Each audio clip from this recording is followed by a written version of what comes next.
to see you again. Okay, so we are recording and we're gonna go live on Facebook right now. So give me a second while I do that.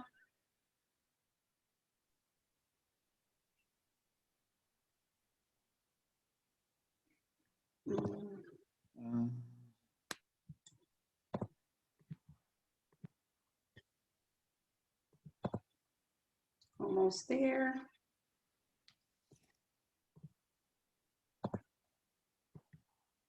Okay. All right. So we are live on Facebook. And I'm gonna start sharing my screen as we get started.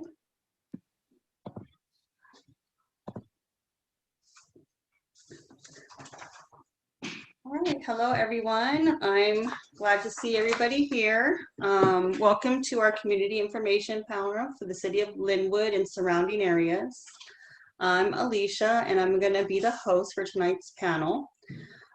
Before we get started, I do want to make a few announcements. This is recorded and it is on Facebook Live, but only the group members and the panelists are shown. No attendees or any participants will be shown on the live or on the recording.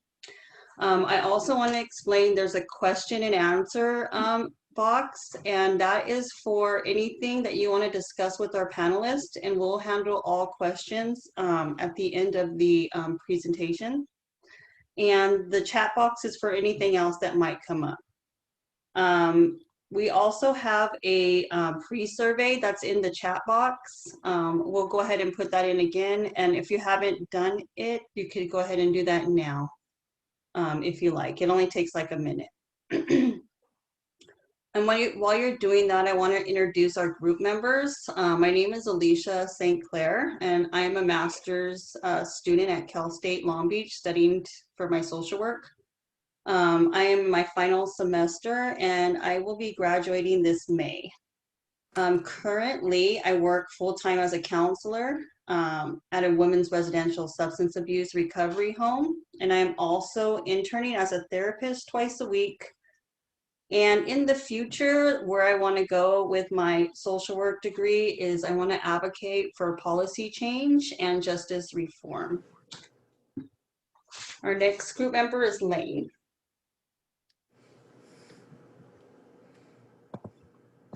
Hi, my name is Lane Presley. I'm also a student on the social work program at Cal State Long Beach.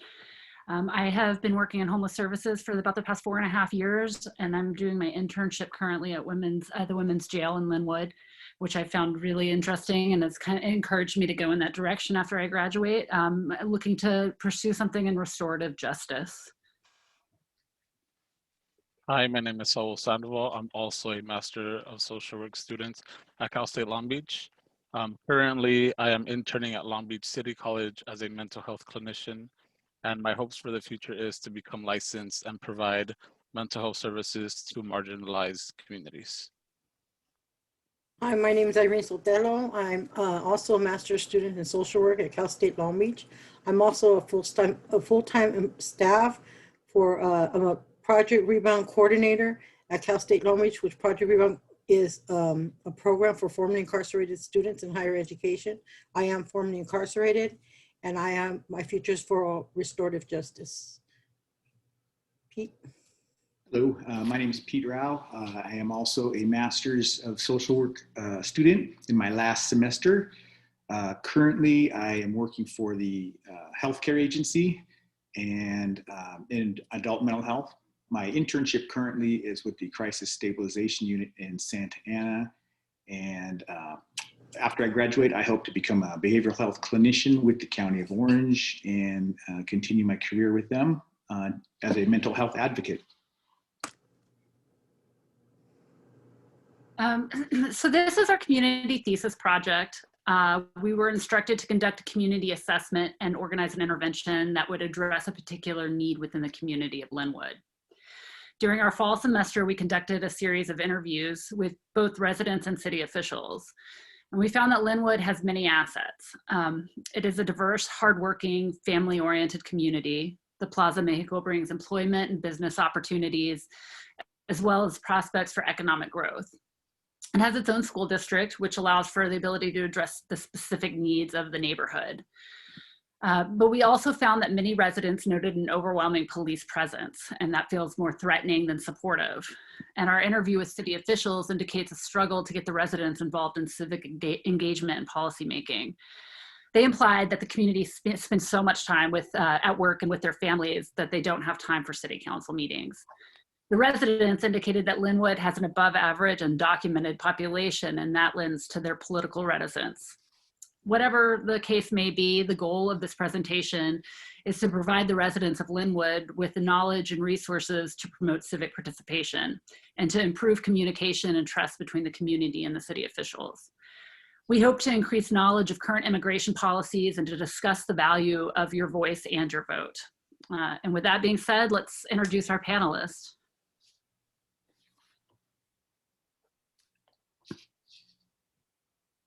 Oh, we're doing panelists. Okay.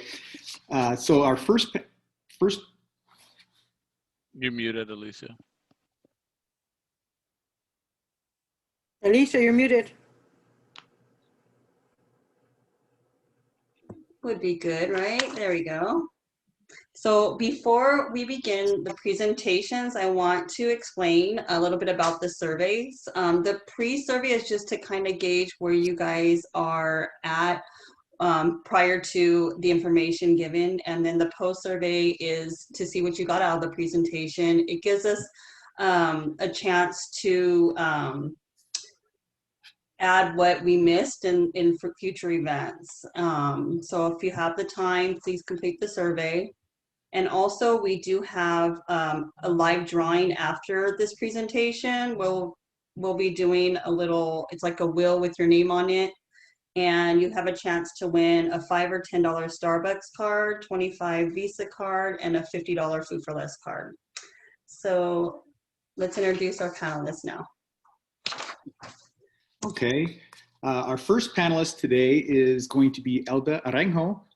She was born in Los Angeles, California, to Mexican immigrants. After the deportation of her father, Elda began to understand the struggles that immigrants and their families face.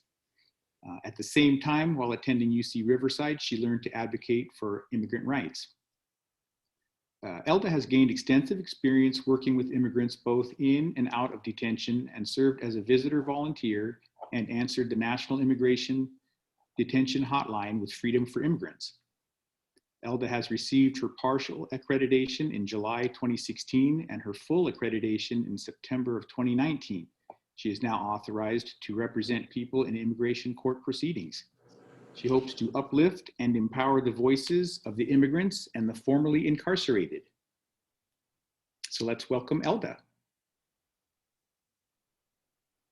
Hi, thank you for the introduction, very formal.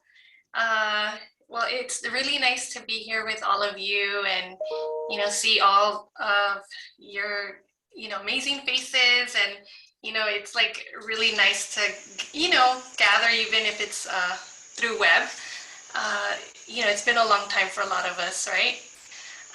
But yeah, just thank you for introducing me, and it's just a pleasure to be here in the city of Lynwood, where we actually are located. I'm actually in Lynwood right now in the office, and so I'm gonna go ahead and share my screen, or do I present, or do you want to present all the panelists? I think you can go ahead and present first, and then we'll do the next one. Great, yes. Thanks, Okay. Elda. Got it. So I am gonna share my screen, and can everyone see my presentation okay? Yes.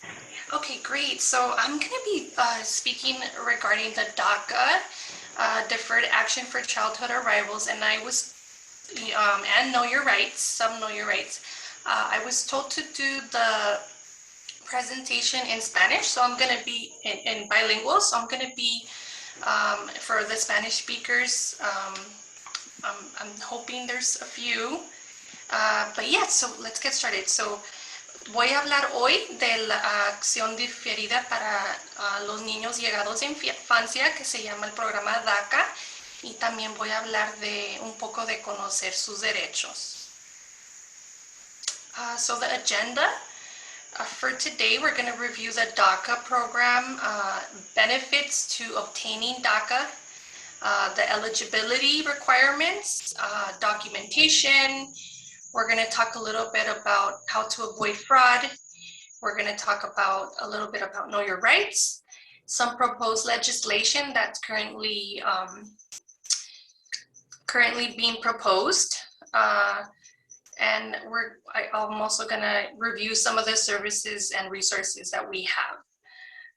El resumen de hoy, la agenda es, voy a hablar del programa de DACA, los beneficios, elegibilidad de DACA, documentos requeridos para aplicar por el programa, cómo evitar el fraude, conocer sus derechos, alguna legislación que está siendo propuesta en el Congreso, y también los otros servicios que ofrecemos aquí en nuestra oficina de Lynwood. So a brief overview on the DACA program. June 15, 2012, President Obama announces the program, and that's the first initial start of the DACA program. Unfortunately, the Trump administration terminated the program back in 2017, and there was a brief period where applications were not being accepted. Neither people could renew or apply for the first time. In January 2018, the courts reinitiated the program, but only for renewals. So they didn't completely open the program up for new applicants, but people that already had DACA could continue to renew their applications for work permits and deferred action. Recently, last December, the courts did completely restore the DACA program. So that means that new applications can now be submitted, and it's pretty much like how it initially started. So applications are being accepted right now as we speak. Un resumen del programa de DACA. Primero, el presidente Obama anunció el programa de DACA en junio del 2012. En septiembre, la administración de Trump canceló el programa por un breve momento y no podían aceptar aplicaciones iniciales ni renovaciones del programa de DACA. En enero del 2018, los tribunales reabrieron el programa de DACA, pero solo para renovaciones. Solo gente que ya tenía el DACA podían renovar. So, no estaba abierto hasta diciembre del año pasado, diciembre 7, la Corte Tribunal restauró el programa por completo. Eso quiere decir que aplicaciones para DACA iniciales, gente que nunca ha tenido DACA, ahora pueden ser procesadas. The benefits to apply for DACA, not a lot of people know. A lot of people think, oh, well, but it's protection from deportation. So that's one of the big benefits, because these children, were brought in or came as, children, they didn't really have a choice to come, but they are here without lawful status. So this DACA program actually protects them against deportation. They can apply for a work permit, Social Security for 2 years. And it's valid, they have to be renewing every 2 years. Advanced parole, it's a permission to travel if one can show humanitarian reasons, reasons of employment, educational programs abroad. So this is a very neat, permission to travel for people that maybe have never gone back to their home country or even other countries, they have to ask permission to travel before they leave. A good side note for advanced parole, if you have an advanced parole entry and legally you're admitted into the country, and you can easily apply for adjustment of status for permanent residency if you have a qualifying family relative. So, just for people that didn't know that, they can obviously apply for a license. They can potentially have access to health insurance through their employment. And if they currently have a case that's currently pending with the courts, they can request to administratively close their deportation case. So they'll be put like on a docket that's not active, and they don't have to be going through the court system anymore. Unos beneficios al obtener DACA es protección contra la deportación, posibilidad de solicitar el seguro social y trabajar legalmente con un permiso de trabajo que es válido por 2 años. So, cada 2 años las personas tienen que estar renovando. Permiso de viajar si tiene razones humanitarias, familiares enfermos, asuntos de empleo o programas educativos. Pueden pedir permiso antes de viajar. Posibilidad de solicitar licencia, acceso al seguro médico a través de su empleo, y también si tienen un caso pendiente con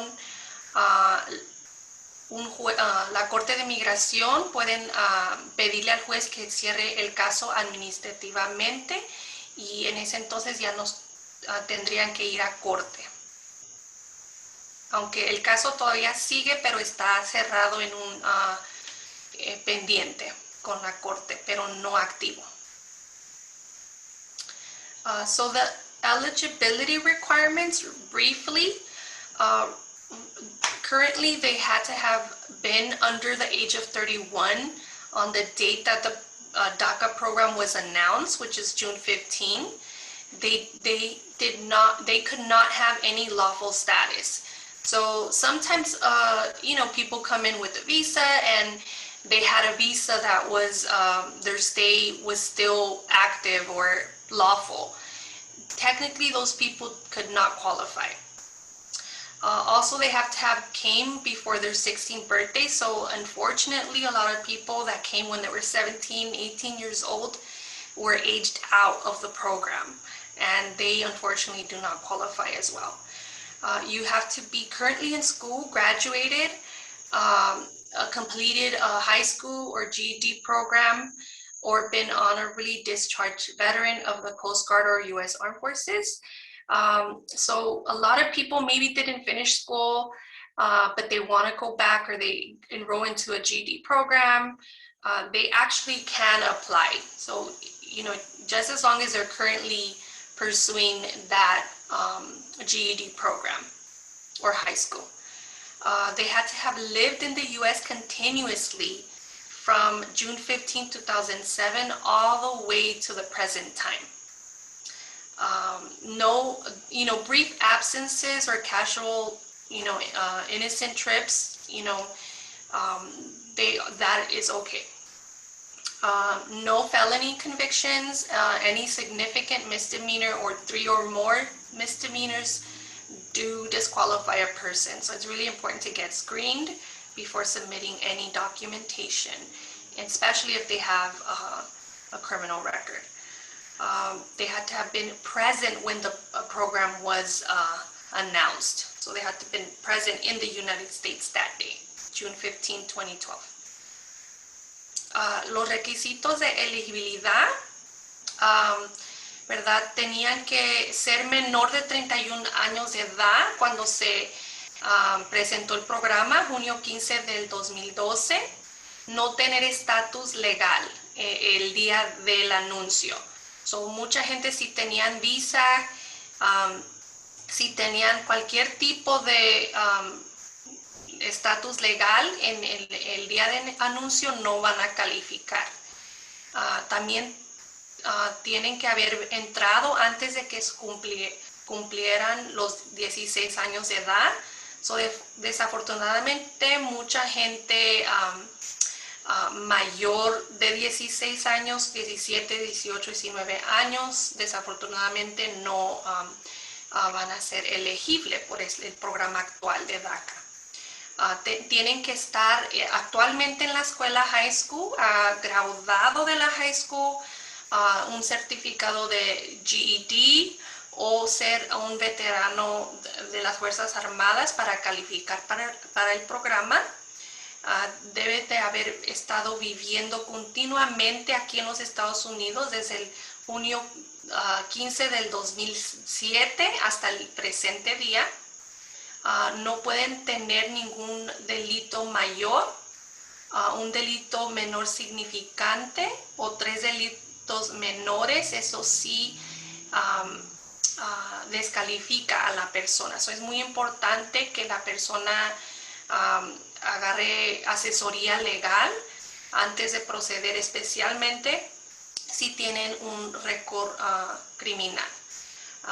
Y el día del anuncio tenían que estar físicamente aquí en los Estados Unidos.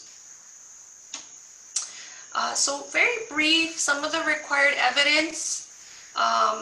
The U.S. Citizenship Immigration Services does require a fee of $495 to process the work permit.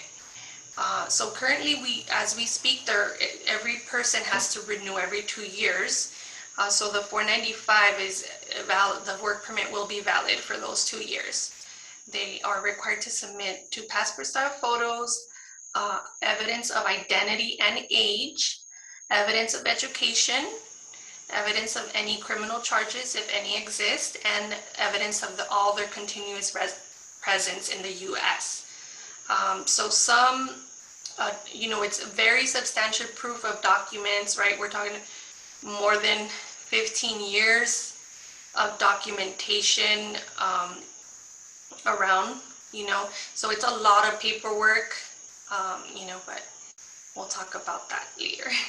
Evidencia requerida para el programa. La tarifa del servicio de migración actualmente es $4.95. Este costo es para el permiso de trabajo de 2 años. Tienen que enviar 2 fotos estilo pasaporte, evidencia de su identidad, evidencia de su educación, evidencia de cualquier cargo criminal, si existe, y evidencia de presencia continua aquí en los Estados Unidos. Es muchos documentos que estamos hablando, pero hay unos documentos que tal vez cubren periodos más largos como registros escolares, ¿verdad? Cuenta bancaria, pero vamos a hablar ahorita de eso. So gathering documents in the middle of the pandemic has been very difficult for a lot of people. So we try to just keep people informed of ways to gather documents and to be, I want to say, think outside of the box when it comes to documents. I didn't put it here, but a lot of it's Facebook, a lot of people don't really keep documents or receipts, but anything you can think of under the sun, that can establish your physical presence here in the U.S. will work. But, we try to let people know to reach out to the school, clinics, hospital stays, before going to request it in person, because right now we know it's very difficult for some to get to these places without an appointment. But sometimes it works even just going in person, because some offices don't answer the phones, but yeah, so reach out to the different departments. There's no need for an official school transcript, but think outside the box. These are just some examples. Yes. Colección de documentación. ¿verdad? Sí va a ser mucho tiempo para documentar, pero sí recomendamos llamar a los departamentos de registros escolares o clínicas médicas, para buscar documentación, aunque no esté nombrado un documento aquí, no quiere decir que no lo puede usar. Piense fuera de lo normal, documentación como fotografías en Facebook, cuentas bancarias, ¿verdad? Para enseñar documentación de su estado aquí en los Estados Unidos, que va a ser muy importante. So very briefly, the processing times for the program, it does vary depending on the office that is currently handling the case. So again, like I mentioned, people right now do have to renew before their two-year deadline. So we try to let people know that they have to renew around 5 to 6 months before their current work permit is going to expire. So, we try to keep track of that. But, these are some of the service centers that currently processing applications, in the times. So some offices like the California Service Center only take new DACA requests, but the other two offices do take renewals as well. That's why we tell people to try to renew about 5 to 6 months before. And these are just estimated processing times. They, vary. Just because it says 4 to 8 months doesn't mean that the case can't get approved sooner. And sometimes, unfortunately, it does take a little longer. So estos son los tiempos de procedimiento para que los casos sean aprobados. Depende de las diferentes oficinas que lleve el caso.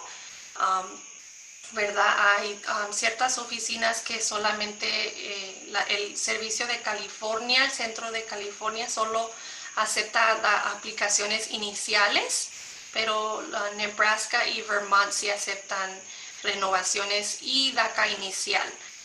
Pero recuerde de que la persona tiene que renovar antes de sus 2 años de vencimiento y por eso se recomienda, como pueden ver, son más, algunas demoran mucho, pero es recomendable que renueven al menos 5 a 6 meses, ¿verdad? Para evitar que se expire su permiso de trabajo. So, I do like to talk a little bit about how to avoid fraud. Unfortunately, we are seeing an increase in people being victims of fraud. It's very unfortunate, but it does happen. And some, tips that I always tell people is, first, no one can promise like a specific outcome of your case. So, as a legal service provider, we can't say, oh, you're going to get DACA and you're going to get approved, or whatever the case may be, because we don't have authorization. Right, only the office of the USCIS, can grant those benefits. Also, it's recommended not to sign a blank document. If you don't understand the contract, don't sign it. Request copies of any documents or applications that are submitted on your behalf. Never leave original documents, because what if you lose them or you can't get them back? So always leave with your originals. And every time people make payments, always ask for a receipt. So, unfortunately, people, take advantage of the situation and, or they are doing unlawful practice of law as well. So, it's just some tips. ¿Cómo evitar el fraude? Desafortunadamente hemos visto de que el fraude todavía existe. Todavía hay gente que se aprovecha de la situación y, ¿verdad? So aquí hay unos, ¿verdad? Notas para poder evitar el fraude. Primero, nadie le puede prometer el beneficio o el resultado, ¿verdad? Si una persona o abogado o notario le dice, oh, su caso va a ser aprobado fácilmente y no tenga problema, tenga mucho cuidado porque nadie tiene autorización de decir que su caso va a ser aprobado. Solo un oficial de migración puede decidir eso. So, nosotros le podemos decir, mire, califica por este programa, pero después de enviar su aplicación, ¿verdad? Ellos van a hacer la última decisión. So, así tenemos que, ¿verdad?, decir a los clientes. So, nunca firmar un documento en blanco, nunca firme un contrato que usted no entienda. Siempre pida un contrato, ¿verdad? Hay veces que gente da pagos así nomás sin firmar un contrato y uno dice, pues, ¿por qué pagó? Uno no sabe. So, siempre pida también copias de documentos que se manden. Nunca deje documentos originales y cada vez que usted dé un pago, pida un recibo. So, son maneras para poder evitar el fraude. So very briefly, I'm going to talk a little bit about Know Your Rights. You know, I didn't want to make it too long, but, you know, Know Your Rights is very extensive. You know, but I always, you know, if you stop by the office, and we do have some red cards. I don't know if I have them at hand right now, but, you know, they're red cards that people can present when they are stopped or, you know, they are being questioned, you know. So, you know, if you you know, or anyone you know can benefit from a Know Your Rights card, they can come to our office and pick them up. They're completely free, and it's just, you know, information of what not to say, what not to do. So basically, you know, one of the more important things is never carry documentation that tie you to your country of birth. A lot of the times, you know, people carry passports or their consulate cards from their home country, and, you know, that is not recommended because that if an officer stops you, it's preferable that you have like a driver's license, right? Or any type of documentation that tie you to the country, the US. Because if you don't, you know, let's say a person is stopped and they have their passport or their consulate card from their country abroad, the next question an ICE officer is going to ask is, okay, now let me see your proof of status. You know, we know you're telling me you're Mexican, you're from Honduran, you know, now tell me, you know, where's your lawful status?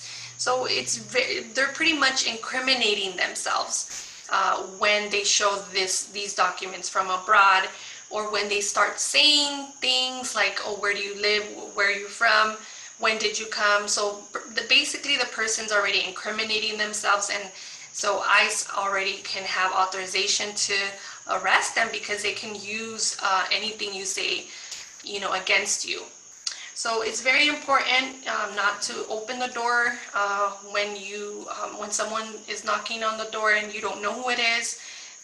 They're looking for so-and-so, and, you know, it could be ICE looking for someone. So, you know, never open the door, never run or push an officer, because then it gives officers a right to arrest you because you're either resisting arrest or, you know, so it's really important to know these things. And I can go on, but it's just very brief tips. You know, never sign anything, you know, and you can have the right to remain silent and call your attorney or an attorney to help you. If they cannot arrest you because they don't have proof that you're undocumented in the country and you don't say anything, they're gonna have to let you go. If you do everything correctly, you know, they won't have anything, any charges to come and bring upon to the immigration judge saying this person is undocumented, and I have proof because they gave me testimony, they gave me documents. So it's very easy to avoid being detained by ICE in the first place if they follow these basic steps. So I hope it's very clear. I could, again, this is a very extensive topic in itself, but I hope, I can answer questions too later. Because this topic is I'm just barely touching the surface. So, conozca sus derechos, ¿verdad? Brevemente voy a hablar de esto. Es algo que puedo hablar toda la noche. Es un taller completo de 1 hora o más, ¿verdad? Pero muy breve voy a decirles unas cosas cómo pueden protegerse para evitar detención y deportación. Primero, conocer los derechos. Primero, tenemos tarjetas rojas aquí en la oficina. Si necesitan o conocen a familiares, amigos, gente que pueda ser beneficiante, estas tarjetas rojas de conocer sus derechos, pueden venir a la oficina y levantar las que quieran. Son completamente gratis. Y la tarjeta que está aquí en la pantalla no es roja, pero la que tenemos es roja. Pero básicamente unos tips para evitar es, primero, no tenga en su persona documentos extranjeros. Siempre tengo que decir a mis clientes que no carguen pasaporte, no carguen matrícula consular. Porque eso es evidencia de que usted es nacido en su país de origen, y básicamente es la evidencia que le puede incriminar para empezar procedimientos de deportación, porque de inmediato el oficial de migración, si el oficial le para y usted enseña, ¿verdad?, el documento pasaporte, la matrícula, luego el oficial de ICE le va a preguntar, ok, ahora enséñeme su estatus legal, su residencia, su visa, y uno no va a poder dar esos documentos, ¿verdad? Es muy importante evitar tener en su persona estos documentos. Déjelos en casa, en un lugar seguro, que solo usted y su pareja o su familia sepa, porque ¿verdad?, es muy incriminatoria cargar esos documentos. Es mucho mejor obtener una licencia de conducir, documentación que lo compruebe de que usted es residente de aquí, los Estados Unidos.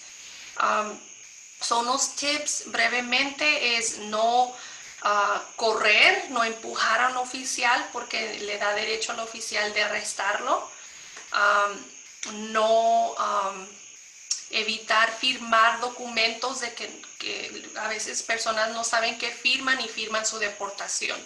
Es muy importante que no firmen nada, muy importante que no digan nada, porque el testimonio también pueden usarlo contra usted.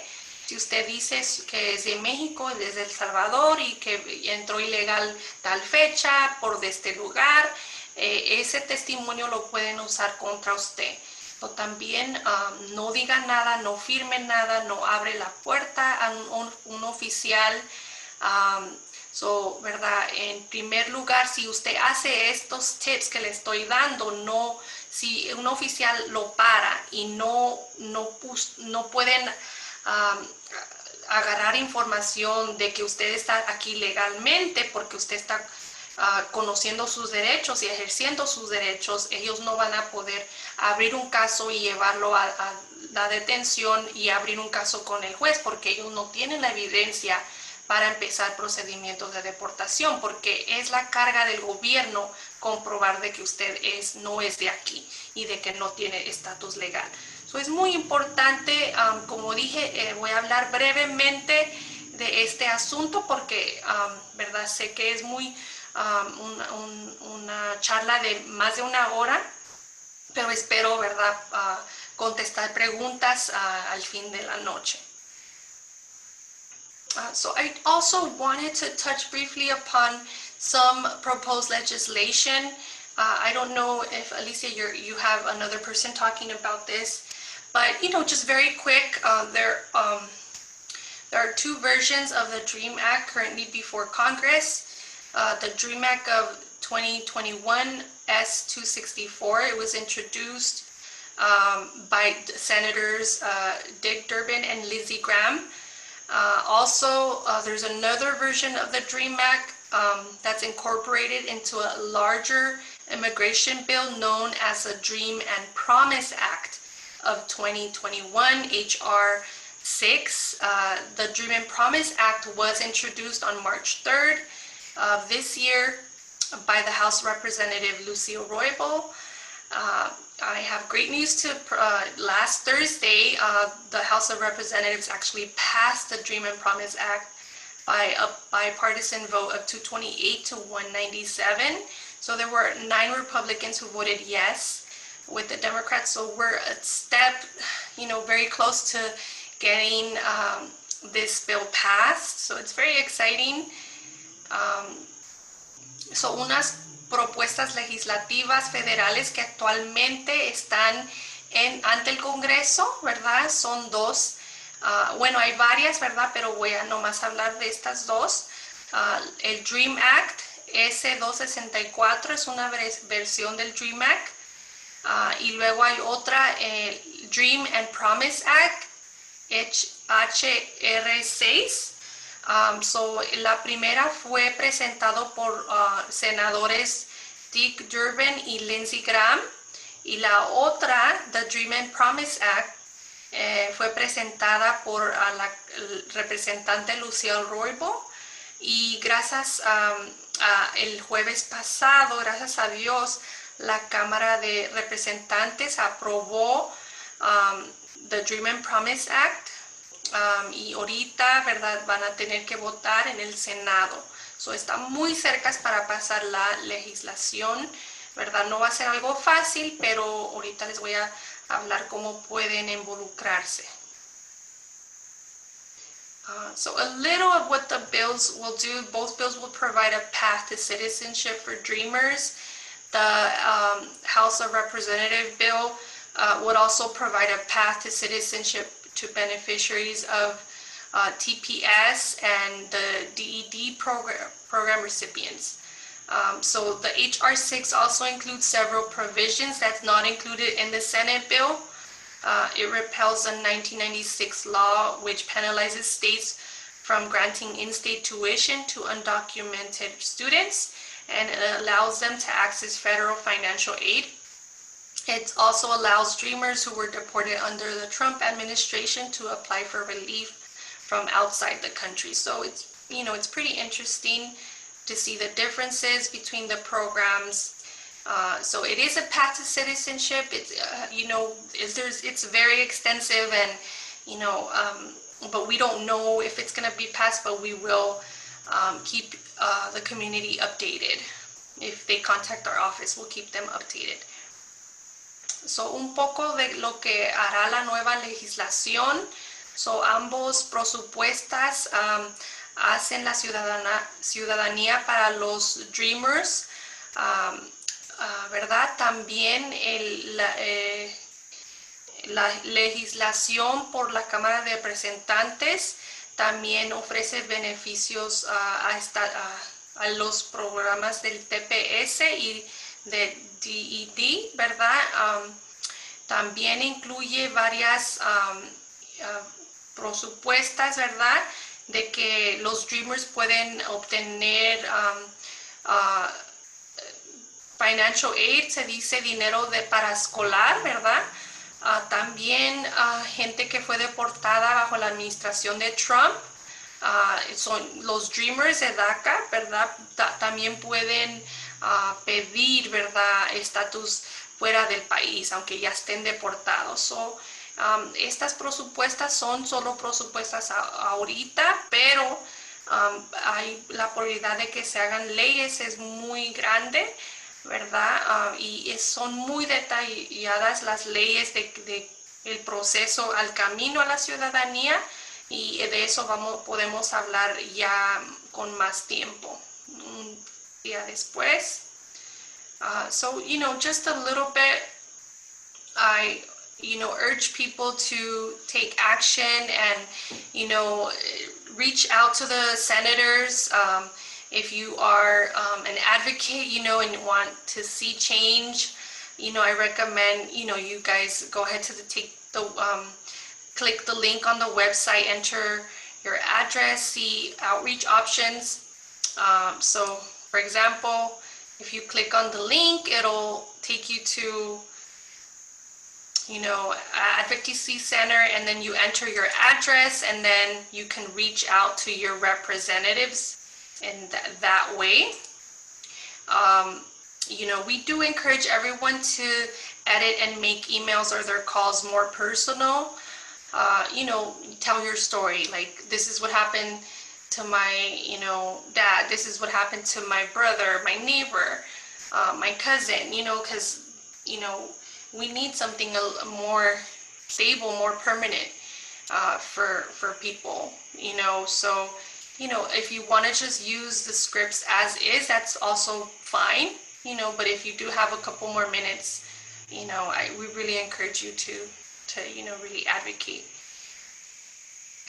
Una manera de actuar es que insta al Senado que apruebe la ley, ¿verdad? Puede clicar a esta link, ingrese su dirección y le va a dar las opciones de alcance para comunicarse con los senadores en su área. Se anima que puedan dar un poquito más información en sus cartas de correo electrónico o sus llamadas, un toque personal, como mi vecino o mi familiar, mi hijo, ¿verdad? Fue deportado, ¿verdad? So, hace a los senadores y los que leen estos correos que dan una historia de lo que realmente está pasando, ¿verdad? Y sería bueno que muchos puedan abogar, ¿verdad? Para que esta ley sea aprobada y pueda beneficiar a mucha gente. So some of the other services that we provide, very briefly, we provide FOIA requests. FOIAs are really recommended. We request records from different offices, especially if they've had previous encounters with ICE, CBP, court systems. So we do that type of work: citizenship, green card renewals, permanent residence, family petitions. So we do a lot of different type of work.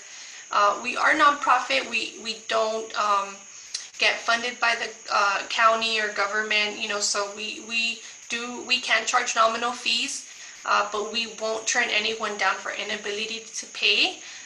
So just, we really do want to help as many people as we can. So otros servicios que ofrecemos aquí en nuestra oficina es solicitudes de FOIA. Podemos revisar sus registros, especialmente si han tenido encuentros con diferentes oficinas de ICE, CBP o de corte. Podemos ayudar con aplicación de ciudadanía, renovaciones de tarjetas de residencias, aplicaciones iniciales de residencias, petición familiar y otros tipos de programas. Sí cobramos tarifas muy bajas comparable a abogados, ¿verdad? Somos una organización no lucrativa y no estamos siendo fundados por el gobierno o el condado. So estos costos nos pueden mantener abiertos para seguir ofreciendo servicios de bajos costos a la comunidad. So here are some resources. The USCIS is a very good resource. IMI.org, if you go, you can find any legal help in your area. There's also another action with the Evangelical Immigration Table where you can also get involved in advocacy, and Department of Justice, and then World Relief, another platform to advocate. Esos son unos recursos, unas páginas de web que puedan ayudar a abogar para a involucrarse, ¿verdad? En lo que es poder alzar la voz, ¿verdad? Y reunirse con un grupo comunitario para pasar leyes y involucrarse en la comunidad para derechos de migrantes. Esta organización IMI.org puede ingresar allí para buscar oficinas cercanas en su área, pero aquí también estamos en Lynwood si quiere venir, aquí le ayudamos, ¿verdad? Thank you. So I tried to be very brief. I hope I didn't pass the 15-minute mark. But thank you. Muchas gracias por asistir a este entrenamiento. Espero poder comunicarme con ustedes y conocerles en persona. So yeah, if you have any questions, here's our contact info. Thank you again for having me, and I hope to really be able to help our community. Gracias por tenerme hoy y espero que se puedan comunicar con nosotros. Cualquier pregunta, aquí estamos para ayudar y servirles. Thank you, Elda, for all the information and resources. Now I'll be introducing our next presenter, Alejandro Barajas. Alejandro Barajas was born and raised in the San Fernando Valley. After graduating from the University of California, Santa Barbara, he moved to San Francisco, where he worked as a paralegal for an immigration lawyer. Alejandro then attended Loyola Law School, where he received his Juris Doctor degree. Upon being admitted to the California State Bar, Alejandro began working at the Loyola Immigrant Justice Clinic, where he provides legal services to the low-income immigrant community in Los Angeles, California. In addition to continuing his work at Loyola Immigrant Justice Clinic, Alejandro has since founded his own law firm in Los Angeles and is currently an adjunct professor at Loyola Law School. So please welcome our next presenter, Alejandro Barajas. Thank you, Saul, for the introduction, and thank you, everybody, for the time. I'm very excited to hang out with everybody. So let's get started. I'm going to attempt to share my screen. Okay, and the presentation itself is in English, but I'll be doing a Spanish translation as I go. I hope that's okay. Entonces, la presentación está en inglés, está escrita en inglés, pero cuando la estoy repasando voy a también explicar todo en español. So we're going to talk about immigration updates on a national scale, primarily because of the recent change in presidency, which has been huge for immigration. So vamos a hablar sobre nuevas cosas que han pasado más que nada por el nuevo presidente. Esperamos muchos cambios, ya han empezando unos cambios, so vamos a hablar de lo que ha pasado y lo que esperamos.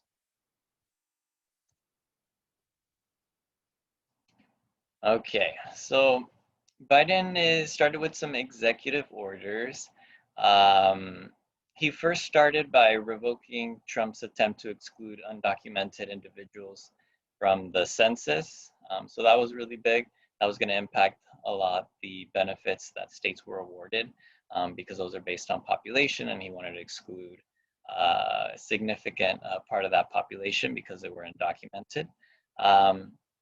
El presidente Biden hizo una orden ejecutiva que cambió lo que el presidente Trump estaba tratando de hacer. Cada 10 años tienen que contar a la gente y así deciden cuántos beneficios darle a cada estado. El presidente Trump no quería contar a las personas que estaban indocumentadas. Eso le iba a afectar bastante la cantidad de los beneficios que un estado iba a recibir.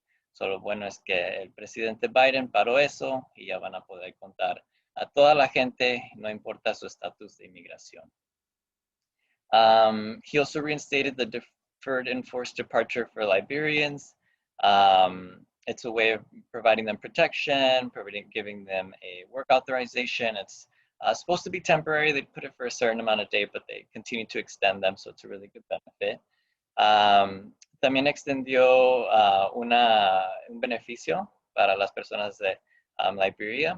Y es un beneficio muy bueno, les da protección, les dan un permiso de trabajo, y los dejan permanecer aquí en los Estados Unidos, y la esperanza es que la siguen extendiendo cada vez que llega a esa fecha de vencimiento. Something new that just happened, which is great. He extended temporary protected status from people from Venezuela. So that was something that was in the talks for a while because of the political turmoil. There's a lot of poverty. It's tough country conditions right now in Venezuela. So it was great. He just passed it not too long ago. And for every Venezuelan who's been in the US as of March 8th till now can apply for temporary protected status, gives you protection from deportation, work permit. It's for a certain period of time, but they continue to extend it. For example, people from El Salvador have had TPS since 2001, so 20 years now. Algo nuevo que apenas pasó es una protección que se llama TPS. Y es para las personas de Venezuela. So es algo que estaban hablando, había una esperanza y ya finalmente la pasaron. Y es para todas las personas de Venezuela que estaban físicamente en los Estados Unidos desde el 8 de marzo, so hace como 2 semanas. So para todas esas personas pueden aplicar para protección y les dan un permiso de trabajo, pueden permanecer aquí. Y la esperanza es que lo van a seguir extendiendo. So algo muy, muy importante para personas de Venezuela y más para las personas que estaban en corte de inmigración, ya tienen esta protección. Let's see. Again, as they had already previously spoken about, preserving and fortifying DACA. So they opened up the program again, which was huge because they were trying to get rid of it, which was crazy. So luckily, they put a stop to that. DACA is good, we think, for the foreseeable future. And now they're talking about a path to citizenship. So things took a great turn for the DACA community, especially with that change in presidency. So como ya habían hablado, ya abrieron el programa de DACA otra vez. Algo muy importante, ya están hablando de darle la oportunidad a esa comunidad de aplicar para una residencia. Antes lo estaban tratando de quitar y lo habían cerrado para nuevos aplicantes por varios años. So, ya tienen las personas que aplican para DACA, ya finalmente tienen esa oportunidad de aplicar. He also ended the discriminatory bans on entry to the United States. We all heard about the Muslim ban, which was clearly, to me, targeted to a certain group of people. And so luckily they got rid of that. A lot of families were separated. A lot of people, for example, who had student visas from these countries that were going to enter to study weren't allowed to enter. So it had a big drastic impact on a lot of people. And luckily it's gone. El presidente Trump había prohibido de ciertas personas de ciertos países que podían entrar si no eran residentes o ciudadanos, y eso le afectó a bastante gente que tenían visa de estudiante o otras cosas, y lo bueno es que el presidente Biden quitó lo que se le llama el Muslim ban, so eso ya finalmente lo quitó. Él también hizo una orden ejecutiva sobre la revisión de prioridades relacionados con el Civil Immigration Enforcement Policy, so de quién son las personas que están deteniendo. So él va a tratar, creo, de tener como una orden de prioridad. El presidente Trump había dicho, si tú estás aquí sin documentación y tú entraste sin documentación, tú eres una prioridad. Pero lo que el presidente Biden va a hacer, ¿sabes qué? Vamos a tener una orden de prioridad. Nos vamos a primero enfocar en la gente que tienen crímenes, y no nomás cualquier crimen, no manejar sin licencia, algo violento, algo grave, algo relacionado con droga. So, es algo que él esperamos que va a cambiar, ha dicho que lo quiere cambiar. Y creo que se va a tener un beneficio para no enfocarse nomás en la gente que está aquí sin documentación, pero no tiene ninguna historia criminal. So President Biden is also going to institute a few changes to the way that ICE goes about their enforcement policies. So one of them is changing the way that they prioritize who they're going to try and detain. President Trump had said, if you're here undocumented, basically, you're at risk of getting detained. Whereas Biden is saying, you know what, we're going to have a priority list. We're going to focus first on people who have violent crimes, drug-related crimes, so have some sort of priority as far as who they're really going to focus their efforts on. Another big one under President Trump was the public charge. He was going to start really discriminating against people who required public benefits, whose family members required public benefits, and he even went as far as to try and eliminate the fee waiver for people applying for citizenship, which basically means if you're low income, if you're poor, you weren't going to be able to apply for citizenship, which is such a huge discrimination. Luckily, they fought back. They filed multiple lawsuits. They delayed the public charge rule, but it did go into effect. Finally, it's gone. And then they did delay the fee, taking away the fee waiver, which was going to pass in the middle of a pandemic. It was insanity. So luckily, that didn't take effect. Fee waiver lives on, and the old public charge rule is back, which basically means they're not going to discriminate again, or they're not going to disqualify you for having received public benefits in the past, or maybe requiring possibly requiring a benefit in the future. Your family members requiring public benefits.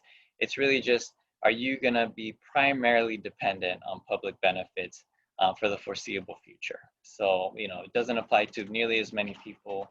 And in all honesty, it's rarely even really applied, the public charge rule. It's in my experience, very rare circumstances. So Trump had changed that, where it was going to be applied much more commonly, much more frequently. So it was definitely a scary change for a lot of people. A lot of people got off these public benefits out of that fear. So luckily that's changed back. It's not going to look so much at what public benefits you've received in the past, what public benefits your family members received. It's really, what are you going to need in the future? And is that going to be the majority of your support for the foreseeable future? So el cargo público, esto es algo muy, muy, muy importante, que hubo un cambio recientemente. El presidente Trump iba a fijarse en los beneficios públicos que habías usado antes, en los beneficios públicos de tus familiares, y lo iba a usar para tratar de negar varias aplicaciones. Y el presidente Biden eso lo cambió. So ya no se van a fijar en los beneficios públicos que has usado antes, no los tienes que anotar. No se van a fijar en los beneficios públicos que han usado tus familiares. So, si sus hijos, ciudadanos, residentes, si ellos ocupan beneficios públicos, pueden aplicar. En lo que se van a fijar es la regla que estaba antes. Si usted en el futuro, si la mayoría de su apoyo va a ser beneficios públicos. Y en mi experiencia con la regla anteriormente, la que ya estaba de nuevo, la que están usando, es muy raro que la usen para negarle a alguien un beneficio. So ya es mucho mejor la situación sobre el cargo público. Y como le digo, si sus hijos ocupan un beneficio público, no les dé miedo de pedir ese beneficio público. Y como habían hablado, hay una nueva ley que están tratando de pasar, que pasó en el Congreso, y estamos viendo si la van a pasar en el Senado. So como habían explicado, va a ser para la que pasaron, el Congreso es para personas que tienen DACA, o sea, le llaman los Dreamers, pero la abrieron un poco más. Para el DACA tenías que haber entrado antes de los 16, antes del 2007. Esta califica para mucha más gente. Esta es para personas que entraron antes de los 18, antes de este año. Eso es mucha, mucha más gente. También es para personas que tienen TPS, si han estado en los Estados Unidos por los últimos 3 años, o algo que es similar al TPS. Esos son los dos grupos de la comunidad que pudieran calificar para este beneficio. Pero lo importante de saber es el fraude de notario. Es importante, yo tengo buenas esperanzas, pero hasta ahorita no han pasado una nueva ley. No hay nueva ley. Y muchas personas, notarios, unos abogados, he oído que están diciendo, llama, y me han llegado muchas llamadas de, ¿me puedes ayudar a aplicar para la nueva ley? Y unos están diciendo, sí, por supuesto, ven, déjame depósito, dame estas cosas, como que ya está la nueva ley. Pero es importante saber que no hay nueva ley. Si alguien le dice que ya está listo ese programa para aplicar, es mentira. Tenemos esperanzas, ojalá que sí la pasen, pero es importante saber que no le vayan a mentir. Todavía no hay nueva ley, no se saben qué van a ser los requisitos final, todavía se tiene que negociar y a ver cuál ley van a pasar al final. So es importante saber, no se le debe de pagar a alguien hasta que ya sepa para qué van a aplicar, y hasta el momento, como no es ley, eso pudiera cambiar. Nomás es importante que las personas que le vayan a ayudar que sean honestos con ustedes sobre el estatus en este momento de esa posibilidad de la nueva ley que esperamos que ojalá van a pasar. As they had talked about previously, the Dream and Promise Act that the Congress just passed, which is great. We're hoping that it makes it through the Senate, so we'll have our fingers crossed.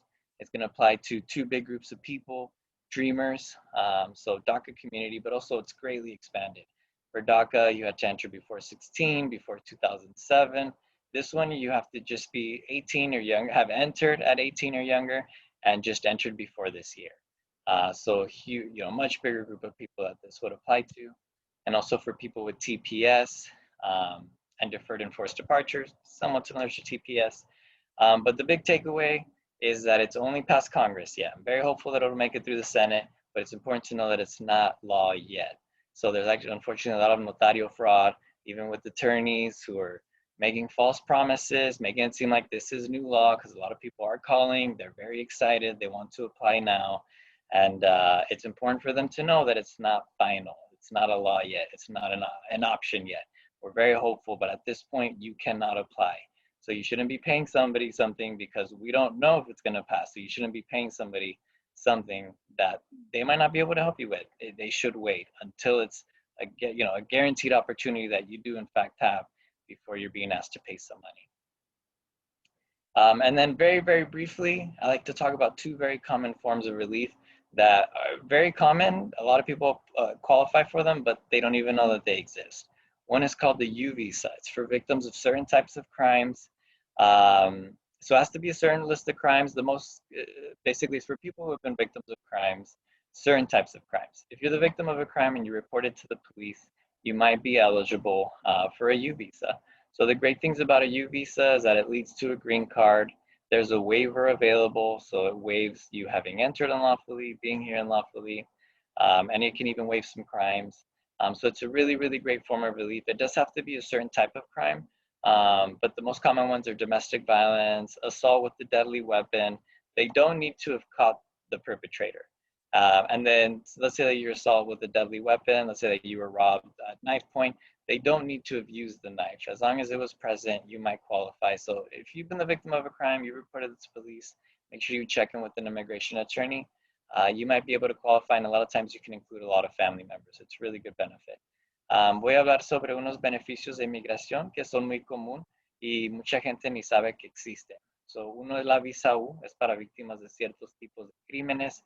Si usted ha sido víctima de algún crimen y lo ha reportado a la policía, posiblemente pudiera aplicar para una visa U. Tiene que ser cierto tipo de crimen, pero los más comunes son violencia doméstica, asaltos con arma. Pero si ha sido víctima de algún crimen, hable con un abogado y a ver si califica para este beneficio. The great thing about the U visa is it leads to a green card. Un muy buen beneficio de la visa es que llega a la residencia permanente y puede incluir muchas veces muchos de sus familiares, hijos menores de edad, parejas. So es un beneficio muy bueno. The second benefit that I want to talk about is called Special Immigrant Juvenile Status. This is for kids who have been abandoned, abused, or neglected by a parent in the past. If they're here physically present in the US and they've suffered from abandonment, abuse, or neglect in the past by one or both parents, they could be eligible for a green card. So the most common situation is where we see where one parent maybe abandoned them at a young age or just simply didn't provide any support. Maybe there was some domestic violence involved in the relationship.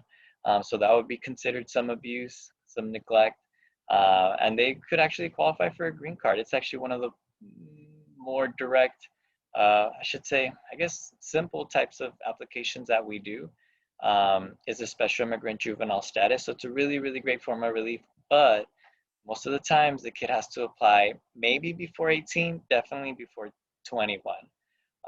So if you know of any parents or any kids that might be in that situation, make sure you get them to an immigration attorney because it's a great form of relief, but they do have to start this definitely before 18, possibly before 21.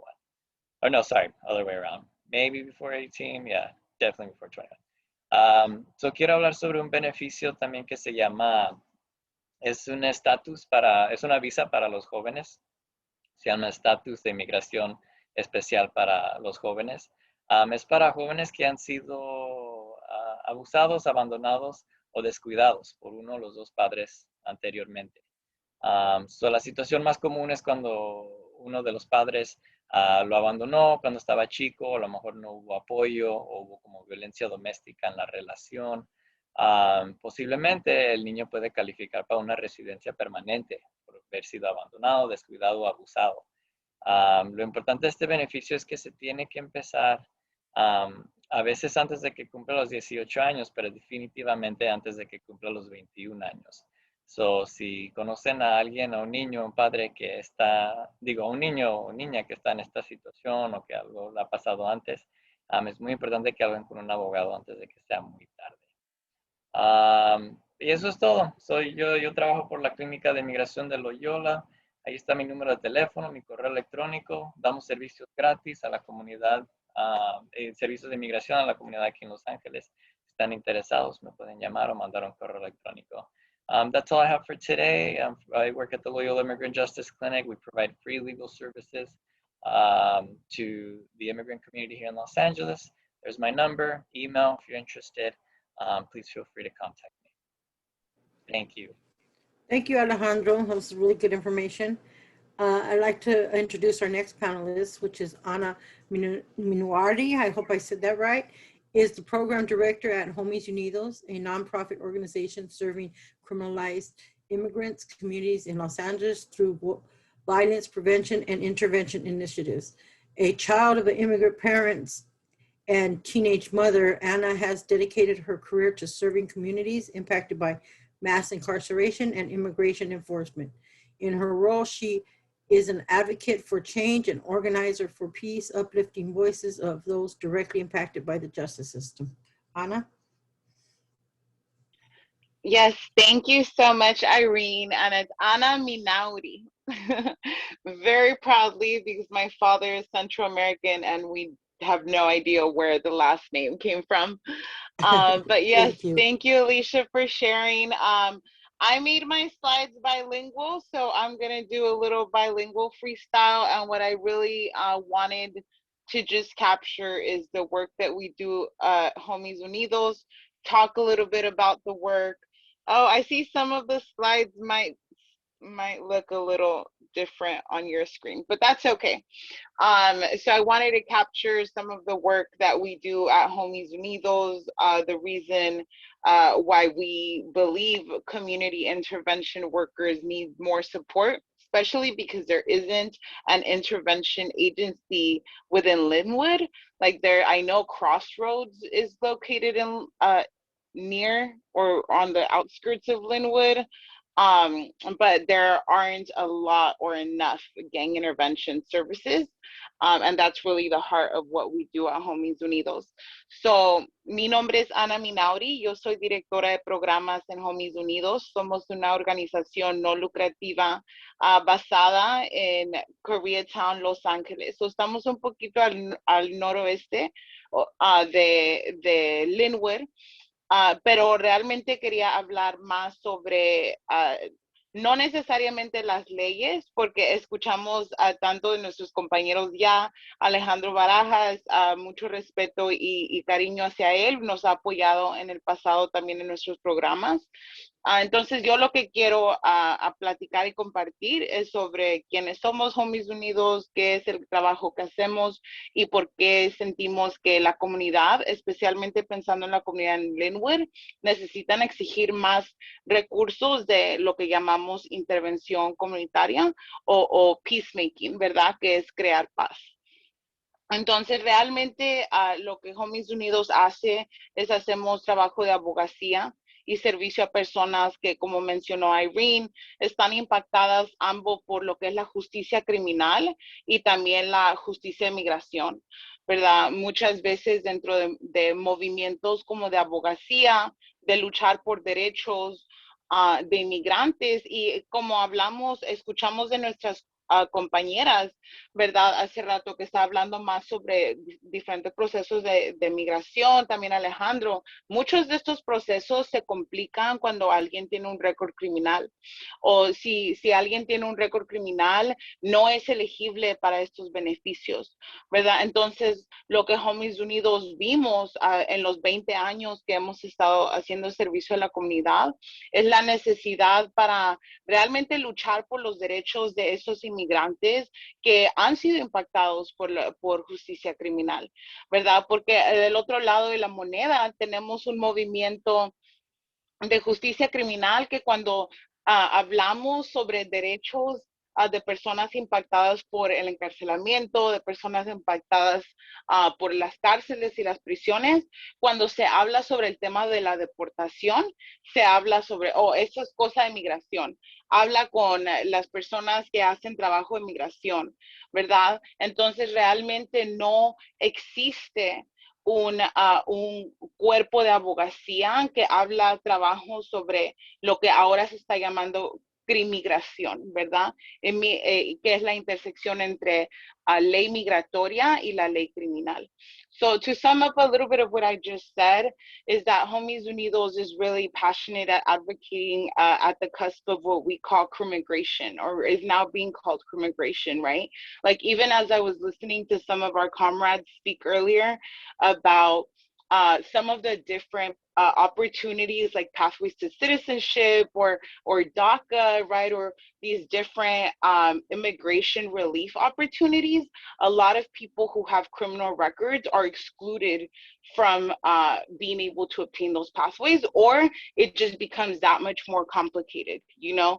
A lot of attorneys and a lot of nonprofit legal aid providers who do immigration work, they don't even take cases where somebody has a criminal record, right? And so we've seen this divide between the immigrant rights and the criminal justice movement, because within the immigrant rights movement, you know, a lot of times it's this this rhetoric based on like meritocracy, you know, like, well, I deserve to be here because I went to school, you know, I'm a hardworking citizen, I'm not a criminal or a drug dealer, right? And that really ignores the fact that, especially thinking about Lynwood community and just the surrounding areas in which is like, you know, near and by like South Central, Southeast, LA, and all of those neighborhoods, we're impacted by policing. And we're impacted, like a lot of, it's not a coincidence that a lot of our neighbors are getting locked up, right? But when you go into criminal justice spaces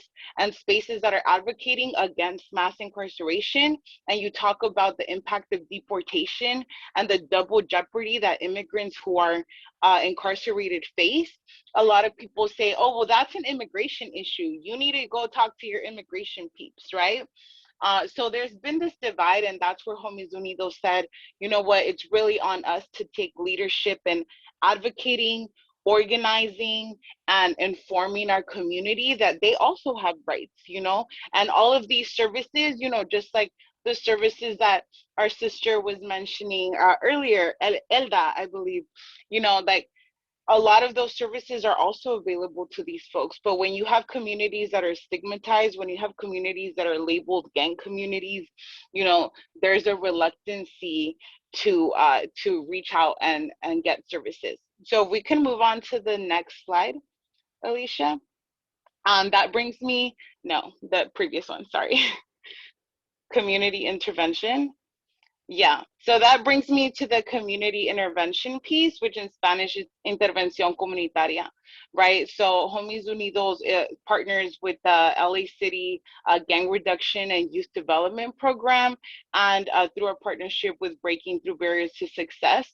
And we actually fund some of the community intervention worker positions within the Koreatown neighborhood in what is called the Olympic Grid Zone, right? The Olympic Zone in Los Angeles. And what our intervention team does is work directly with folks that are already labeled, already identified as gang members, already involved in the systems, whether it's on probation or on parole, or or whether it's somebody who's formerly incarcerated, you know, youth getting out of the probation camps and in need of services. And our intervention workers are out on the field talking and engaging with the community. And of course, for the same reason, it's so important that all of us are a part of these communities that we service. You know, I didn't mention in my bio, I was born and raised in Koreatown, which is where I'm now, you know, carrying out all of these community service projects. So it's rewarding, but I think it also adds to the genuineness of the work that we do, you know, and building the trust with community members that might be reluctant to go reach out services to another agency that's not from their own neighborhood, right? So algo sobre el trabajo de intervención comunitaria que se le llama, somos una organización que trabaja directamente con comunidades quienes han sido nombradas, identificadas, ya sea por decisión propia o a lo mejor por decisión de los sistemas policíacos, que han sido identificados como pandilleros, ¿verdad? Sabemos que Lynwood es una ciudad que, igual como varias de las ciudades que están alrededor de esa área, está impactada con pandillas y violencia de pandillas. Entonces, eso requiere diferentes recursos y necesidades, que es lo que nosotros llamamos intervención comunitaria. No creemos que la respuesta a mucha gente, que es como mencionó Alicia cuando empezamos este panel, que mucha gente dijo, tenemos mucha policía y eso no nos hace sentir seguros, ¿verdad? Eso no es la respuesta de remediar la violencia. A veces la presencia policíaca solo escala la violencia y las situaciones. Entonces, lo que Homies Unidos hace a través de nuestros trabajadores de intervención comunitaria es que nosotros estamos en la comunidad hablando con jóvenes quienes han sido nombrados pandilleros, jóvenes quienes han estado en la cárcel, personas que están bajo libertad condicional, ¿verdad? Personas que a lo mejor les va a dar un poco de, o sea, se van a negar a querer ir a una organización como Caridades Católicas, ¿verdad? O como algunas de las organizaciones que se han nombrado ahora, ¿verdad? Hasta Loyola Immigrant Justice Clinic. Si yo no conozco a alguien de esa organización, a lo mejor esa organización queda fuera de mi área geográfica donde yo puedo mover, ¿verdad? Y ese es el caso, right? Loyola Immigrant Justice Clinic está localizada en otro barrio, por decir. Entonces, hay mucha gente que no va a acceder a estos recursos porque no tiene alguien que les guíe en el proceso, y verdad que a lo mejor te agarre de la mano y diga, venga, vamos a hacerlo juntos. Y eso es lo que nuestros trabajadores de intervención hacen. Y menciono la importancia de eso porque realmente hemos sido exitosos en reducir violencia de esa manera, ¿verdad? Muchos oficiales locales, como los concejales, ¿verdad? Nos tienen mucho aprecio y buscan nuestro apoyo de agencias como Homies Unidos, porque nosotros estamos con el pie sobre la tierra, trabajando con la comunidad que están, ellos necesitan servicios y ellos están siendo impactados. Y si alguien tiene algún problema con una comunidad, es importante hablar, ¿verdad? Hablando se entiende la gente, y nuestros trabajadores de intervención, ese es su trabajo, intervenir en esos ciclos de violencia y reducir la violencia en la comunidad. So si podemos seguir al next slide, Alicia, que es donde tenemos más información sobre nuestros reentry services y prisoner support, ¿verdad? So al trabajar con esta comunidad que está impactada por sistemas de cárceles, por sistemas de justicia criminal, necesitamos brindar recursos también, ¿verdad? Porque sabemos que a través de acceder a los recursos es como se remedian, es lo que brinda oportunidades y es como prevenimos violencia. Si alguien tiene un trabajo, creo que Father Greg Boyle, ¿verdad? De Homeboy Industries dijo, nada para una bala como un trabajo, ¿verdad? Si alguien tiene un trabajo, aunque sabemos que no es lo único que necesitan, pero son cosas que ayudan a que alguien sea autosuficiente y agarre control sobre sus vidas, ¿verdad? Entonces hay diferentes apoyos que nosotros brindamos a personas que están privadas de libertad. Y solo para nombrar algunos, uno de los más importantes es la removación de tatuajes. Mucha gente que está en procedimientos de corte, mucha gente que está bajo libertad condicional, a lo mejor que estuvieron en la prisión 20 años y están reintegrándose a la sociedad, ahora están buscando quitarse algunos de los tatuajes que a lo mejor tengan en la cara, en los brazos, que eso va a impactar su posibilidad de agarrar un trabajo, ¿verdad? A lo mejor eso va a impactar la manera en que no pueda cruzar ciertas líneas, ¿verdad? Geográficas por su seguridad propia, si yo tengo un tatuaje de pandillas en mi cara. También hemos tenido colaboración con el Departamento del Defensor Público del Condado de Los Ángeles para brindar servicios de limpieza de récord criminal, y es un proyecto que incluí aquí porque estamos estableciendo una relación donde no solo queremos tener un solo taller de limpieza criminal porque la necesidad es tan alta, ¿verdad? Entonces estamos estableciendo una rutina donde cada 3 meses vamos a tener defensores públicos del condado de Los Ángeles quienes van a brindar este servicio gratuitamente a personas.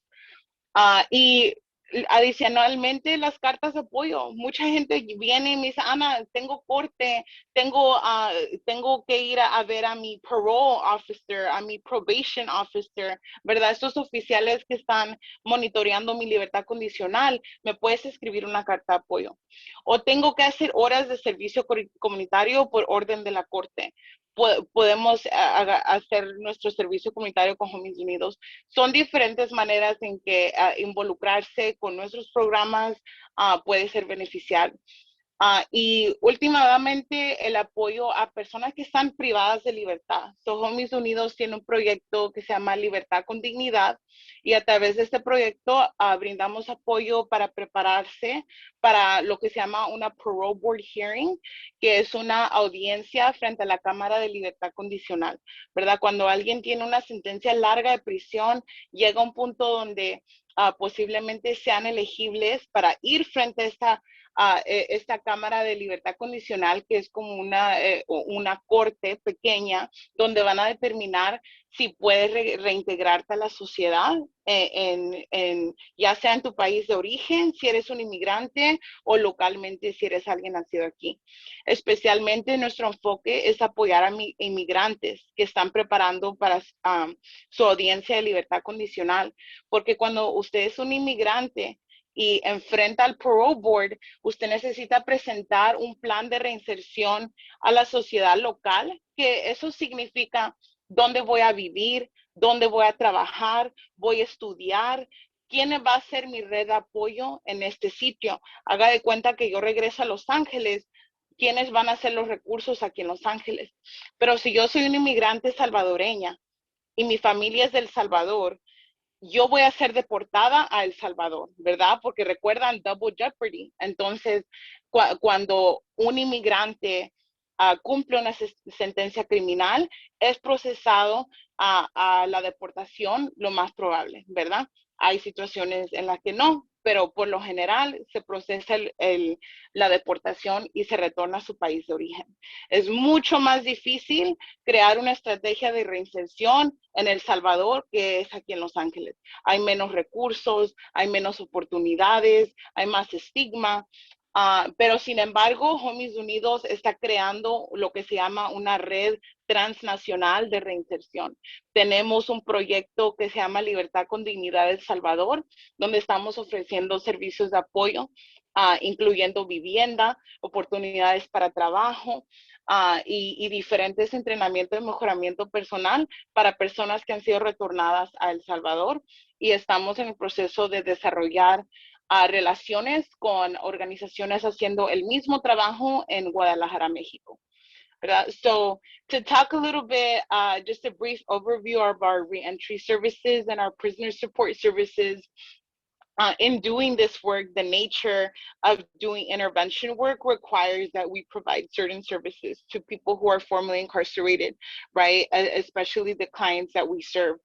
And some of the services that we provide are tattoo removal, right? Like we have a lot of people that are coming out of prison and might have face tattoos they're looking to get removed. They might be looking to get tattoos on their arm removed if they're looking for a job. And I even mentioned, you know, navigating these geographical boundaries. Like if I have a certain number on my face, I might not be able to go to the Loyola Immigrant Justice Clinic that I need to go to, right?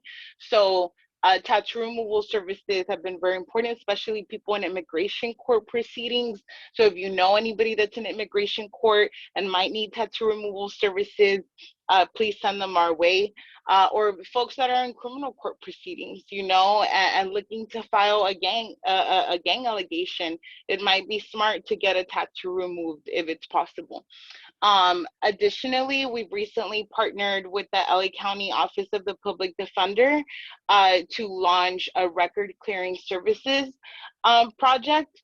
So we are providing free expungement services to folks. It's something that started as a one-time partnership through the National Expungement Week in September, and we had such an outpouring of support and not necessarily support, but demand from the community, right? The community said, well, we need more dates.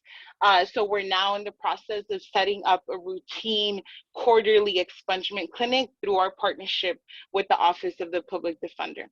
And then I also mentioned letters of support, right? Like we have folks that are on probation, on parole, fighting court cases, whether it's criminal court or immigration court, or sometimes both, you know, and having a letter of support from an agency where you're volunteering, where you're looking to do something positive, it could be an indicator of your rehabilitation, right? Or it could be an indicator that you're looking to walk that straight path.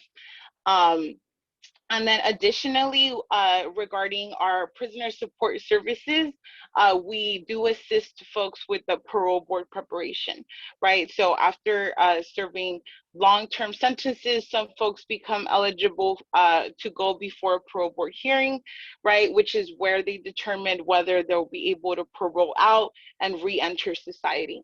Now, in order to successfully be granted parole, somebody needs to present a re-entry strategy, right? Which basically means, where am I going to live? Am I going to work? Am I going to go to school? Like who's my support network going to be? So one of the examples I mentioned is if I live in LA, you know, it's going to be a lot easier for me to put together a parole plan, because there's so many resources out here. You know, there's so many great agencies like Project Rebound, you know, like Underground Scholars, like Homies Unidos, Homeboy Industries. Like there's so many people doing this work. But the population that Homies Unidos prioritizes serving in terms of our prisoner support services is immigrants who are currently incarcerated, or immigrant lifers, which is what we call them. And the reason why is because, you know, earlier I mentioned the sense of double jeopardy and, you know, the gaps within the crimmigration advocacy realms. Because when you have an immigrant who completes a criminal sentence, they are most often than not, they're transferred to ICE. And when they're not transferred to ICE, it's usually because they either have like an immigration claim they're fighting, or because they slip through the cracks. And we've seen that happen too. But a lot of folks, you know, are not able to slip through the cracks, and they get transferred to ICE and they're deported. So in order to be granted parole, somebody who is a national of El Salvador, for example, I need to present a reentry strategy, not in LA, but in my country of origin, because I'm gonna get deported. And it becomes a lot more difficult for folks.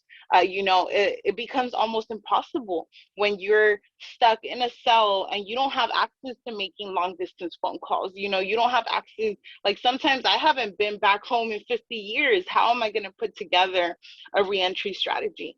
And then that led me to talk a little bit about Libertad con Dignidad El Salvador, which is a project of Homies Unidos that we're in the process of developing what's called a transnational reentry network.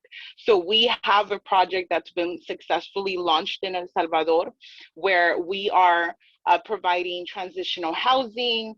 Somebody goes, picks you up at the airport, connects you with job opportunities, you know, really providing that re-entry pathway and kind of mimicking some of the models we use here and creating that same pathway in El Salvador for folks who are both formally incarcerated and now deported back to their home country.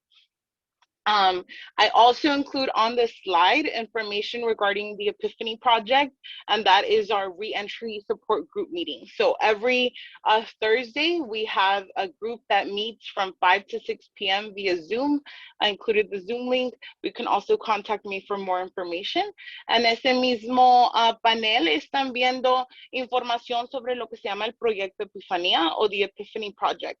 Cada jueves de 5 a 6 de la tarde, nosotros tenemos grupos de apoyo para personas que han estado privadas de libertad, ¿verdad? Personas que han estado encarceladas o a lo mejor están buscando alguno de los servicios nombrados enfrente de ustedes. Entonces, si gustan acceder a eso, ese es el link y después más tarde voy a incluir otra vez mi información de contacto. Next slide. So I'm so sorry that this slide's messed up, but I also want to talk about our community response initiative, which is basically our COVID-19 response efforts. And we've really used this slogan of reducing violence by feeding the people, right? So we have been able to successfully, through our reentry work, through our community intervention work, we've been able to turn our food distribution projects into violence intervention initiatives, right? Where we have been able to strategize around the communities that we serve and even bring rival gang members together to do something positive and do a community service in different neighborhoods, right? So what started as us distributing food once every 2 weeks has turned into its own project, right? That now 3 times a week, every Wednesday, Thursday, and Friday, Homies Unidos is distributing food in different communities across Los Angeles. On the screen, I included information regarding our Wednesday food distribution because every Wednesday we're on the corner of Normandy and 8th outside of an LA historic Salvadorian restaurant, which is called Los Comales Cafe.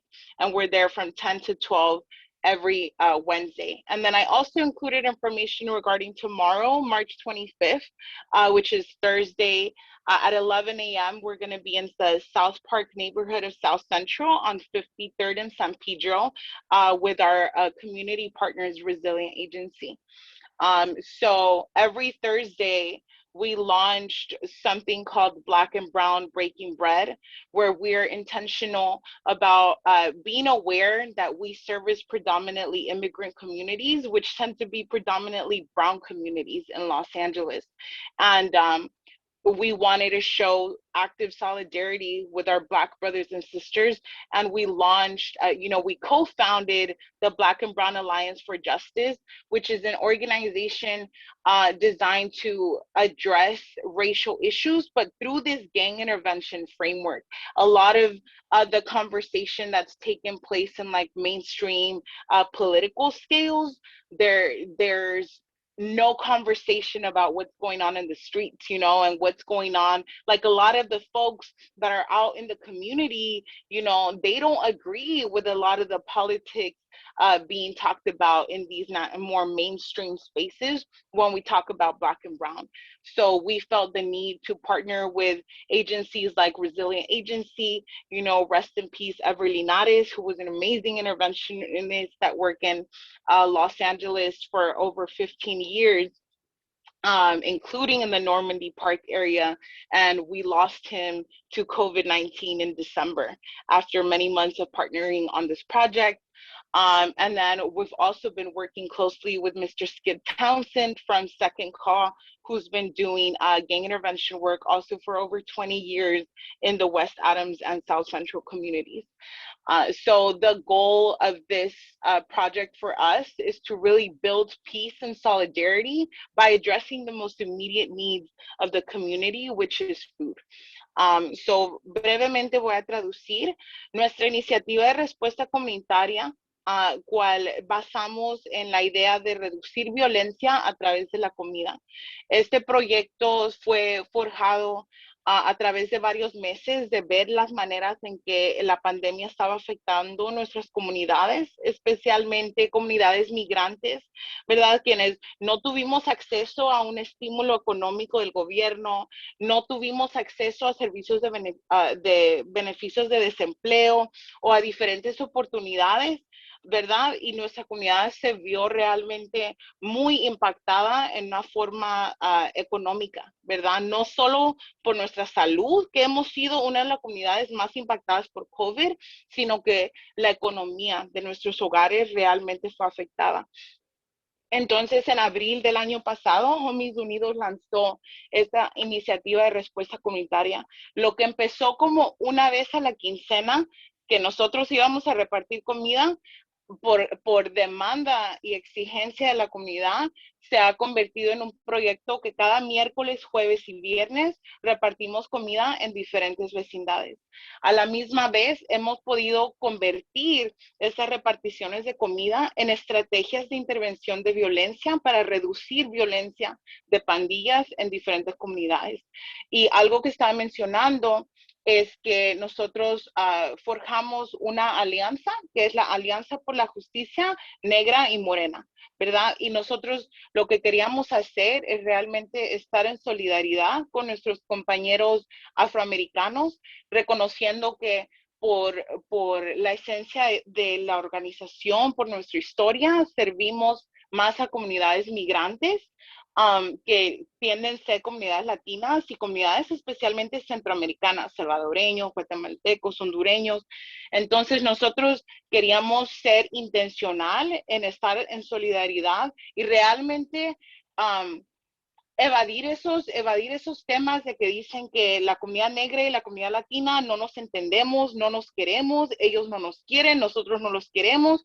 Entonces tenemos que decir, no, eso no es cierto, esas son farsas políticas, ¿verdad? Que no nos benefician a la comunidad. Estar en contra de uno del otro, ¿verdad? Tenemos que estar unidos y tenemos que estar en alianza. Y hemos logrado a través de este proyecto no solo repartir comida a miles de personas desde que empezó la pandemia, sino que también traer a jóvenes que son de pandillas opuestas o enemigos, diría la gente, y traerlos juntos a repartir comida a una señora, ¿verdad? Imagínense un joven tatuado de la cara, que muchas veces en nuestras propias comunidades, en nuestras propias familias, son jóvenes que son desechados, ¿verdad? Son jóvenes que son menospreciados y verlos haciendo un acto de caridad y recibir un muchas gracias, mijo, de una señora, es algo muy impactante. Y eso son los momentos a través de los que logramos intervenir en la violencia y promover paz. Si podemos seguir adelante al próximo slide. Últimamente quería mencionar una campaña que tuvimos este noviembre pasado, ¿verdad? Que fue #HomiesVote. Los homies votan, ¿verdad? Y algo que mencionamos es nothing about us without us. Nada sobre nosotros sin nosotros. Muchas veces la comunidad inmigrante no nos involucramos en los procesos cívicos, eso quiere decir de votar, informarme cuáles son las leyes que están pasando. A través de estas reparticiones de comida nos han dado la oportunidad, porque cuando todas las otras agencias han tenido que cerrar sus puertas y terminar su programación, nosotros se nos abrió la puerta de que, bueno, ahora tengo 100 personas en línea esperando una bolsa de comida, vamos a hacer un taller de educación política, ¿verdad? Y no tenemos que usar un PowerPoint, no tenemos que, o sea, no tenemos que tener estas herramientas, lo que se usa es la voz, ¿verdad? Y la comunicación con la gente. Y hemos hecho las preguntas sobre cuánta gente sabe cuáles son las propuestas que vienen este año, cuánta gente está registrada para votar. Mucha gente que podía registrarse para votar no se habían registrado y dijeron, no, es que yo no voto, no me importa, no me afecta, ¿verdad? Pero sin embargo, hemos visto a través de los últimos 4 años que nuestra comunidad es más vulnerable y a nosotros nos afectan las leyes más que a cualquier otra comunidad.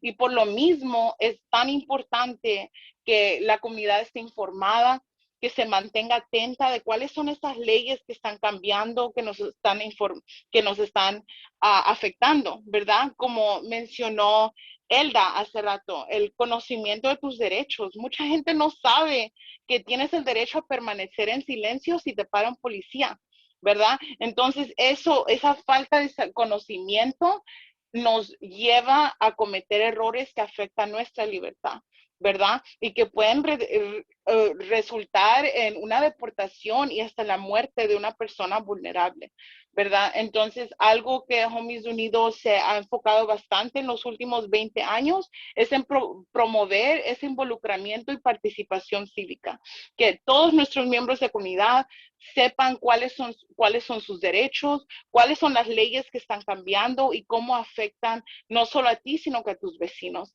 ¿verdad? Y muchas veces gente dice, bueno, es que si yo no puedo votar, ¿yo qué voy a hacer un cambio? A lo mejor usted no puede votar, pero sus vecinos sí, ¿verdad? Y a través de hablar con la gente y seguir promoviendo justicia, es que uno logra hacer un cambio, no solo para nuestras vidas, sino que para la vida de todos nuestros vecinos que han sido impactados. Lastly, I want to talk about our Homies Vote campaign, which we launched last year in preparation of the upcoming national elections in November, right? And we use the hashtag Homies Vote because we wanted to really let people know that, yes, even though we're from immigrant communities, we're from gang labeled communities, we're from criminalized communities, we're still conscious that we have a voice and we're informed and we are going to participate in these processes, right? Because a lot of times, the immigrant community has witnessed over the last 4 years that we've been so devastatingly impacted by legislation. They make laws about us left and right and controlling where we're able to move and what we're able to do and who we're able to talk to. Like, I'm not even going to get into the whole RICO Act, and allegations of abetting terrorism, and they control our movement and our bodies through this legislation. So it's so important for us to know what policies are taking place, what policies are being planned, who is pushing for these different policies, and when are we going to be able to vote on them, making sure that I not only exercise my right to vote if I'm able to vote, but that my community is informed of why we need to support certain policies, right? Because a lot of times folks say, well, I'm not eligible to vote. Why am I going to care about what's taking place in these national elections? Why am I going to sit through this debate, But the reality is that we are the most impacted and we are the most vulnerable. So it is more important for us to know and be able to spread the word to others, who may be eligible to vote, like our neighbors, our family members, our schoolmates. So it's been really important for us over the last 20 years to promote the civic engagement and participation, knowing your rights, like has already been mentioned by some of our partners, and the legislative education, knowing what are these legislative processes, how does a policy become a law, and at what points are there opportunities for us to take action and support different laws that impact our community. And then lastly, if you go to the last slide, that's just my own contact information and more about our team's contact information. And that's me with a couple of the youth that we serve. So if anybody has any more questions or wants to get involved or wants to learn more about Homies Unidos and the work that we do, I encourage all of you to please reach out and send me an email, shoot me a call, or just check out our social media, to stay up to date with like the different projects and activities we have going on. So, últimamente quería mencionar, una vez más, mi nombre es Ana Minauri, yo soy directora de programas en Homies Unidos. Aquí pueden ver mi información de contacto, información sobre nuestras redes sociales. Si usted está interesado en saber más sobre el trabajo que hacemos, si necesita apoyo con un familiar o con una situación que usted está enfrentando, por favor no dude en comunicarse con nosotros o a seguirnos en nuestras redes sociales, que estamos en Instagram como Homies Unidos, en Facebook nos puede encontrar bajo Homies Unidos LA, y es una oportunidad para que usted esté al tanto de lo que estamos haciendo los homies y brinde oportunidades para que usted se involucre. Muchas gracias.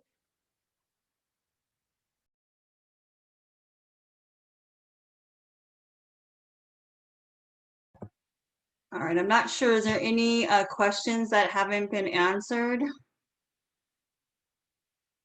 Or any questions? I think that they were There's answered. one in the chat that says, do any of the panelists have or know of volunteer opportunities?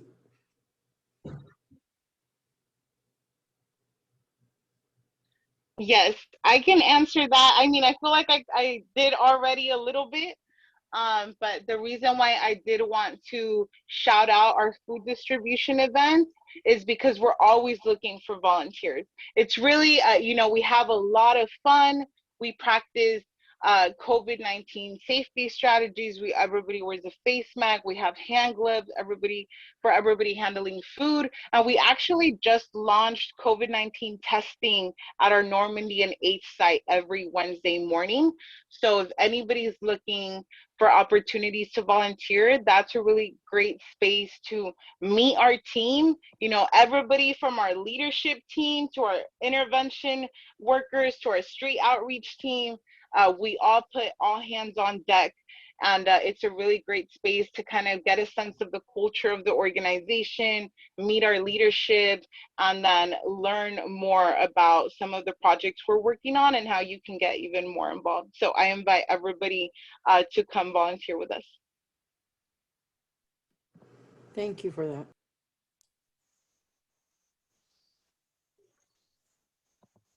Yeah, we don't have a lot of space. Our office is really small. But before the detention centers were open, we used to volunteer and visit people that were in immigration custody. But because COVID, they shut down the detention facility, so we haven't been able to do that. But if people are still interested in volunteering, they can always reach out to us, and I can put my contact info, and if they can, we can respond to any requests for volunteers. So I'll put that in the chat. We do have another question for Alejandro. Is there a place where people can report notary fraud? I'm so glad they brought that up. We actually are doing an advocacy project based around that. Another former student got a grant to do fully notario fraud work. So yeah, they're launching it. They're putting out posts about it. So please let me know, email me directly, and I'd be more than happy to connect you to her specifically. She's spearheading this whole notario fraud project, which is really great.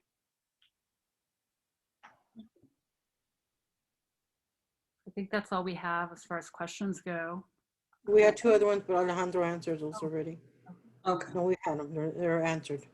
Okay, so there were some that went through the chat. All right, so first and foremost, I want to thank everybody who attended, both panelists and attendees. Thank you everybody for staying on. I hope you guys gained some information, and I really appreciate your expertise from all three of our panelists. It was an honor to hear it. I learned a lot. I appreciate it, and I will definitely save all of your contacts for my professional work going forward. If you like, you guys can log off. We're gonna just do the little raffle right now. It's up to you guys. I'm gonna stop the live and stop the recording, and then we'll do the raffle. Thank you so much. There is some thank yous in the chat. Everyone. We You're appreciate welcome. it. There is one Thank you, question sir. I see, if the person can still apply for DACA if DACA expired. Yes, absolutely. Okay. Yeah, but thank you too. This was really great to just get together, and it was really fun. Thank you for having us again. Thank you. Very informative. Thank you guys. Yeah, thank you, everybody. It was great. I loved Thank it. you. Have a good Thank night. I you. hope it didn't ruin anybody's dinner. Not at all. Thank you. you. All right.